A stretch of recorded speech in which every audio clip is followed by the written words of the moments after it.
ప్రభు యొక్క ఘనమైన నామాన్ని బట్టి ప్రతి ఒక్కరికి వందనాలు చెల్లిస్తున్నాను. ఒక వ్యక్తి జీవితంలో విధేయత అనేది ఎంతో ఆశీర్వాదానికి తీసుకొని వెళ్తుంది. మనం కేవలం ఎదుటి వ్యక్తిని గౌరవించడం వరకు మాత్రమే విధేయత చూపగలగడం కాదు కానీ, మన యొక్క విధేయత హృదయంలోంచి పుట్టేదై ఉండాలి. అది స్థిరమైనదై ఉండాలి. గ్రహింపు కలిగినదై ఉండాలి. మత్తయి సువార్త 8వ అధ్యాయము 5-9 వచనాల్లో చూసినప్పుడు, ఆయన కపెర్నహూములో ప్రవేశించినప్పుడు ఒక శతాధిపతి ఆయన యొద్దకు వచ్చి, ప్రభువా, నా దాసుడు పక్షవాయువుతో మిగులు బాధపడుచు ఇంట్లో పడి ఉన్నాడని చెప్పి ఆయనను వేడుకొనెను. యేసు, నేను వచ్చి వాని స్వస్థపరచదని అతనితో చెప్పగా, ఆ శతాధిపతి, ప్రభువా, నీవు నా ఇంట్లోనికి వచ్చుటకు నేను పాత్రుడను కాను. నీవు మాట మాత్రం సెలవిమ్ము, అప్పుడు నా దాసుడు స్వస్థపరచబడును. నేను కూడా అధికారంలోకి లోబడిన వాడిని, నా చేతి కింద సైనికులున్నారు. నేను ఒకని పొమ్మంటే పోవును, ఒకని రమ్మంటే వచ్చును. నా దాసుని పని చేయమంటే చేయనని ఉత్తరం ఇచ్చెను.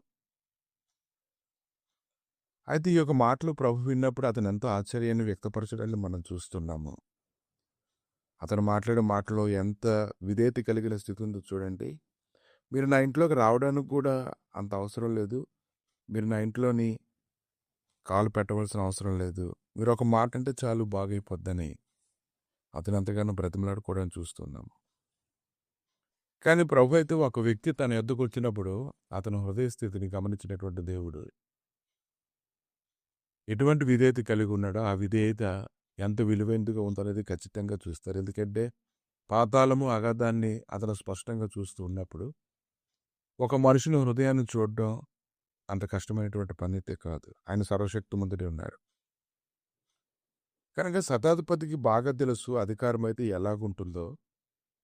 తన అధికారంలో ఉన్నటువంటి వ్యక్తి, అలాగే అధికారం యొక్క బలాన్ని కూడా అతనికి తెలుసు.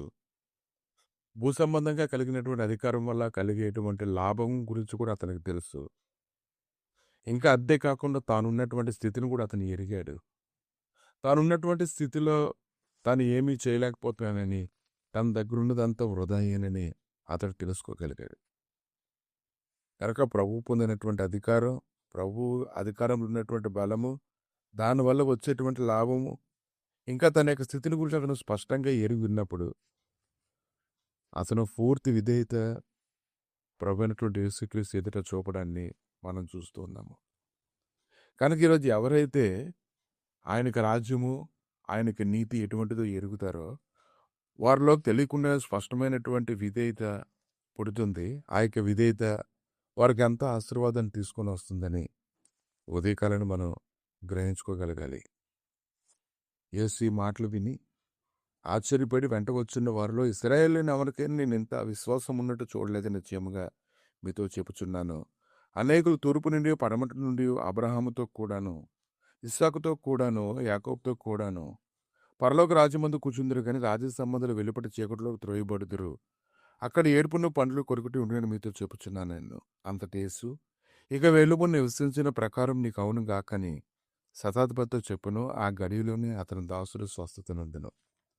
కనుక విధేయత అనేది, దేవుడు మెచ్చుకున్నటువంటి విధేయత అనేది ఒక మనుషుడి జీవితంలో ఎంతో ఆశీర్వాదం ఉంది.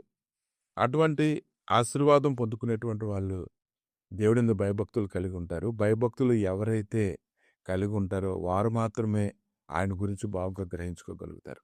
మనం ఎవరి కోసమైతే ఆలోచిస్తామో వారి గురించి అనేక సంగతులు మనకు ఎలాగైతే హృదయంలోకి వస్తూ ఉంటాయో, ప్రభు అయినటువంటి యేసుక్రీస్తు యొక్క అధికారము, ఆయన బలము, ఆయన శక్తి గురించి ఎవరైతే లోతుగా ధ్యానిస్తారో అటువంటి వారు కూడా నిజమైనటువంటి విధేయతలోనికి నడిపించబడతారు.